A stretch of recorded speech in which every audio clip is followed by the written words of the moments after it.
क्या उत्तर प्रदेश में all India मजलिस-ए-इत्तेहाद मुस्लिमीन और समाजवादी पार्टी के बीच में गठबंधन होने वाला है? ये सवाल इसलिए क्योंकि ये बात सोशल मीडिया पर लगातार सुर्खियां बन रही है। आप जानते हैं कि बीएमसी चुनाव में मिली कामयाबी के बाद और महाराष्ट्र महानगर पालिका चुनाव में ऑल इंडिया मजलिस-ए-इत्तेहाद मुस्लिमीन को मिली कामयाबी के बाद एक बार फिर ये सवाल सोशल मीडिया पर इसलिए छिड़ी है क्योंकि आप जानते हैं कि बिहार में एआईएमआईएम ने क्या किया। 5 सीटों पर कामयाबी मिली और यकीनन ये बात कही जा सकती है कि ऑल इंडिया मजलिस-ए-इत्तेहाद मुस्लिमीन ने इंडिया महागठबंधन को भारी नुकसान पहुंचाया।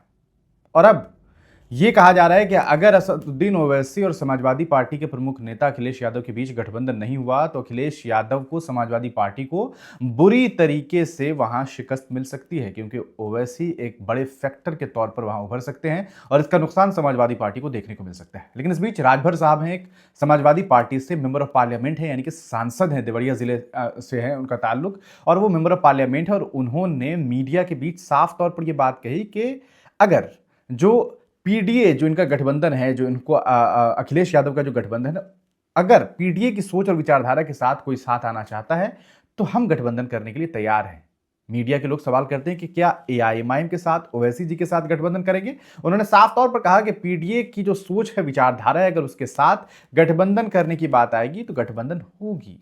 यानी कि साफ तौर पर एक तरह एक पॉजिटिविटी देखने को इस दरमियान मिल रही है। हालांकि इस पूरे मामले के बीच ऑल इंडिया मजलिस-ए-इत्तेहाद मुस्लिमीन के नेता प्रवक्ता आसिम वकार ने वीडियो जारी कर दिया और उन्होंने क्या कुछ कहा है, सबसे पहले आप इस वीडियो को देखिए। देवरिया जिले की सलेमपुर लोकसभा से समाजवादी पार्टी के सांसद जनाब रमाशंकर राजभर जी, आपने बयान जारी कर दिया कि एमआईएम का स्वागत है 2027 में बीजेपी को रोकने के लिए, आप हमारा स्वागत कर रहे हैं।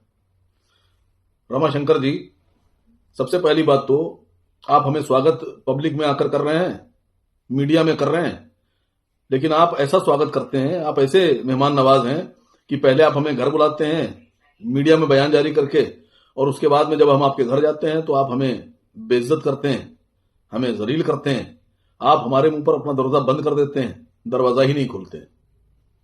तो सबसे पहली बात तो अगर आप दिल से हमारा स्वागत करते हैं तो आप सिर्फ एक सांसद हैं, 37 सांसदों में से एक, लेकिन आपके बॉस जनाब अखिलेश यादव जी से अगर आपकी सिलसिले में बात हुई है और आपका बयान अखिलेश जी की मर्जी अनुसार है तो यही बयान आप अखिलेश यादव जी से कहलवा दीजिए कि वो स्वागत करते हैं हमारा।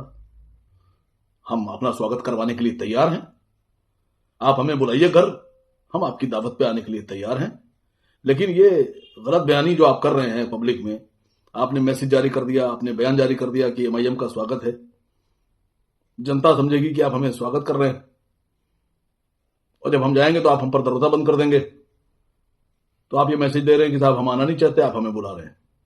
तो गलत बयानी मत कीजिए। आपसे गुजारिश है कि अखिलेश यादव जी से एक असली वाला दावतनामा, स्वागतनामा आप जारी कराइए, तब हम आपके बारे में सोचते हैं। सुना आपने समाजवादी पार्टी के सांसद रमाशंकर राजभर ने जो बयान दिया, उस पर साफ तौर पर अब आसिम वकार साहब कह रहे हैं कि साहब ऐसा है कि आपने बयान तो दे दिया, चलिए बहुत शुक्रिया आपने ये बात कही, लेकिन अगर ये बात आपके नेता के बीच आपके साथ हुई है तो आप अपने नेता से कहिए कि ये मीडिया में वो बयान दे ताकि हम पूरे इत्मीनान हो जाएं, वरना फिर बाद में हम चुनाव लड़ने के लिए आएंगे और आप कहेंगे कि देखिए ये फिर आ गए, हमारा इससे नुकसान हो जाएगा, हमारा इनसे नुकसान हो जाएगा। आपको क्या लगता है कि क्या समाजवादी पार्टी को इस बार गठबंधन कर लेना चाहिए? अगर नहीं तो क्या समाजवादी पार्टी को बहुत बुरी तरीके से इस बार शिकस्त मिल सकती है? अपनी राय कमेंट सेक्शन में जरूर लिखिएगा।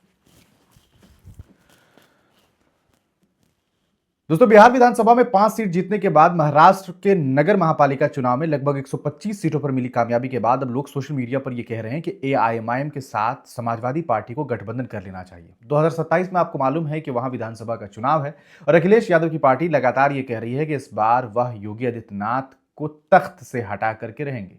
लेकिन क्या बगैर असदुद्दीन ओवैसी के ये मुमकिन होगा या असदुद्दीन ओवैसी के साथ उन्हें गठबंधन करना होगा? आपका इस पर क्या विचार है? आप क्या सोचते हैं कि क्या ये गठबंधन होना चाहिए? क्या अखिलेश यादव को गठबंधन करना चाहिए और अगर नहीं करेंगे तो क्या उनका नुकसान होगा? आप अपनी निजी राय कमेंट सेक्शन में जरूर लिखिएगा और इस वीडियो को जरूर शेयर कीजिएगा ताकि ज्यादा से ज्यादा राय हमारे कमेंट सेक्शन तक पहुंच सके।